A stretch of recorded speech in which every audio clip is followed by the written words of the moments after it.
Hey everybody, my name is Danielle and this is Chatter Out Loud. Thank you so much for joining me. Your presence is very much appreciated.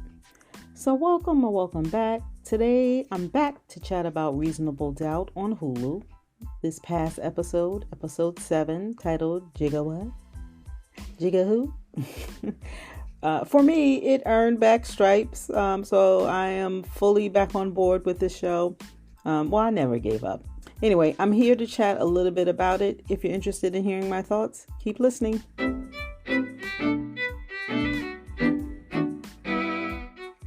So this episode gave us a lot to digest, and it was certainly entertaining, right? Something really funny, really fast. There was a few different times my husband had to ask me while I was watching this episode. He was like, "What are you watching?" And if you saw the episode, you had to have noticed that this episode had explicit scenes, sex scenes.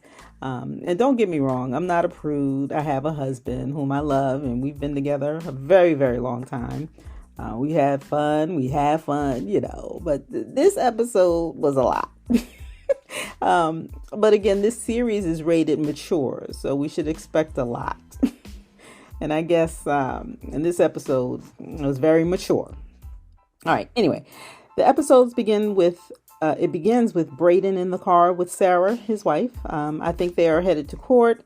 They had a little heated conversation with Braden confronting Sarah on meeting with Ryan, right? He showed the pictures, and Ryan is Kalicia's husband. So he was showing her pictures of them meeting behind his back. Sarah told him that meaning Ryan, had something on Braden, and she was doing what she needed to do to protect their family.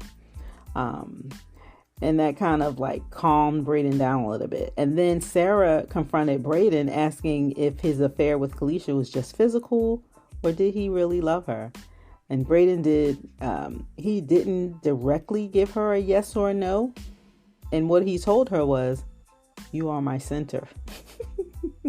And this worked in the moment. But later during the trial, when they were reading emails or something from Kalisha's laptop, Braden used that same phrase on Kalisha, telling her, "You are my center."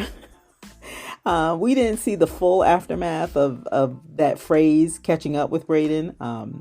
Apparently, he's just throwing around that phrase to every woman in his life. But we did see Sarah, her face turned, right? And Braden's head dropped, and he didn't turn to look at her. Because he knew, right? By the way, during the trial, the prosecutor rests, and Jax, she's now putting on the defense for Braden. She's doing pretty well, we think. One moment she got to use the prosecution's witness against them as Kalicia's cousin, Fallon, became unhinged on stand. She's like, "He murdered her." So whatever credibility, she had before the cross-examination, it was all just blown up by her screaming on the stand, "He murdered her." And so that helped create a little bit of doubt, right? Next, we see Lewis as he juggles the kids and managing his feelings about being separated from Jax. His routine with the kids and putting lotion on their knuckles, I thought that was pretty cute. He knows how to keep control of the ash. Later, we see Lewis run into JT in the supermarket where he invites him to a party. JT invites Lewis to a party.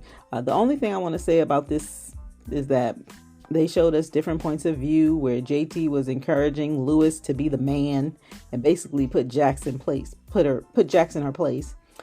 Whereas the other guy, who happens to be JT's cousin by marriage, I can't remember his name. But he was keeping it real with Lewis, saying, trying to make him acknowledge, hey, you agreed to the terms that you and Jax came up with, with Jax working and building her career and him staying home.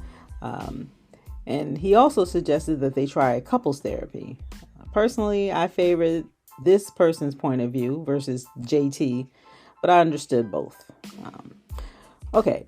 The other thing I wanted to talk about or call out in this party was that when Lewis was trying to find the bathroom, he walked into a room where JT was having sex with two girls. One of the two girls happened to be Tony. I think that was her name. who was recently divorced and eager to be Lewis's friend, now that she knew that Lewis and Jax were separated. So she was all in his face, giving him her number and all this other stuff. Anyway, Lewis walked into the room, saw them having sex. She looked at him, and it just was a mess. He didn't join in, but now she knows about the separation between Jax and Lewis because their daughters had play dates, or their friends or something like that. But yeah, Tony was eager to be Lewis's friend. And she gets her wish at the end of this episode, by the way. One other important item to note is that Lewis went to Jax's mother, right, to try to get information on whether or not there's some hope between Lewis and Jax, and seeing if the mom can add any insight or any information. And is she messing around with someone else, right? The mom didn't give a straight answer. So he suspected, like maybe Jax has someone else. And during this conversation, Jax's mother slipped by saying something like, yeah, things are getting better, especially what happened between Jax and Paul. And Lewis is like, well, what happened? And then she kind of skirted the issue. Paul is Jax's mother.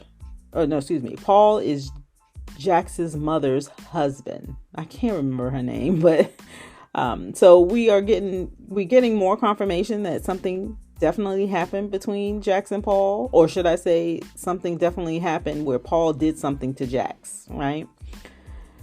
Okay. Jax and Lewis have a moment where they become united as parents when their son Spencer failed the test. He didn't complete assignments or failed the test or something to that effect. Afterwards, they had a good time smoking and was getting close and like just reminiscing and just having a good moment. And then Jax's phone rang and she took the call because it was about the case. And this triggered Lewis to leave and get back into his feelings in terms of Jax always putting work first and stuff like that. She later apologized to Lewis, but they just don't see eye to eye and they're just not happy together. Jax's point of view is that they are always considering Lewis's feelings, right? Lewis's point of view is that he sacrificed a lot and put his career on hold to support her. And from what I see, he resents Jax's success and she resents Lewis for resenting her. So I don't know if they're ever going to meet in the middle, but it doesn't look good for them. Damon. So briefly, Damon and Jax had a night in the hotel. More sex. It was very passionate. When Jax goes into the shower, her phone buzzes. And wouldn't you know it, there are multiple messages from Will. Remember? I was like, where's Will? I want to see Will in this episode. Well, we didn't see him, but we heard from him in terms of a text, right? Remember, he was the security guard that caught feelings for Jax, right? And he was like, well, I want more. And she's like, no, that was just fun. Anyway, his messages are getting more alarming with each one that we read, right? I had to pause it just so I could see, like, what was it saying? Anyway, Damon hears the phone buzz. Jax is in the shower, so he picks up the phone and he deletes the messages from Will. So that leads me to believe, like, does Will know anything? Does Damon know Will? Like, why would he just delete the message from Will? Right? Also with Damon, he is fully on board with the scheme he's running with his brother in the shop. Initially, I thought it was drug related, but it's dealing with car parts and replacing them on one car to another and making a profit. I don't have much knowledge into this. I guess this is a real thing. I'm not sure, but it's some type of scam that they're running. They're making quick money. And again, as I said last time, whether this was drugs or now that I know it's car parts, nothing good is going to come from this. Jax and Damon agreed to go to the restaurant where he is sharing how much he loves oat milk. Only to see her phone ring and she ignores it. And when she looks down, it's a call from Lewis, right? And just to fast forward, Lewis is outside the restaurant watching Jax and Damon through the restaurant window, right? Initially, he was going to head inside and probably cause a commotion, but then he thought against it and got back in his car.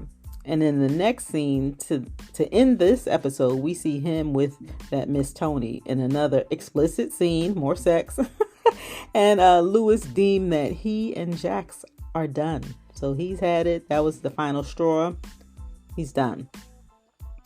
Oh yeah, Jax received a call from her mother that Paul was in the hospital and it doesn't look good. So it looks like Paul is dying. I suspect we'll get to know more about like what happened to him and then what did he do to Jax, right? So one observation I wanted to make is when Lewis went to Jax's home, she wasn't there. She was out with Damon at that restaurant, and Lewis asked the babysitter, "Where's Jax?" And the babysitter said, "Oh, she didn't know where she was, but she left an address where she'd be." Like leaving an address for the babysitter? Like why an address? Or was it the name of the restaurant? But no, she said she left an address.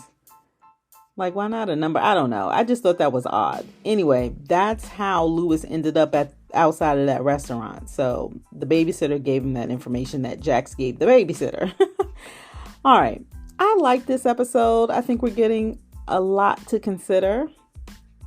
Yes, I'm still interested in who killed Kalisha, which is all about Braden's case, right? Who killed Kalisha, or did he kill Kalisha? But we're going to find out who killed Kalisha.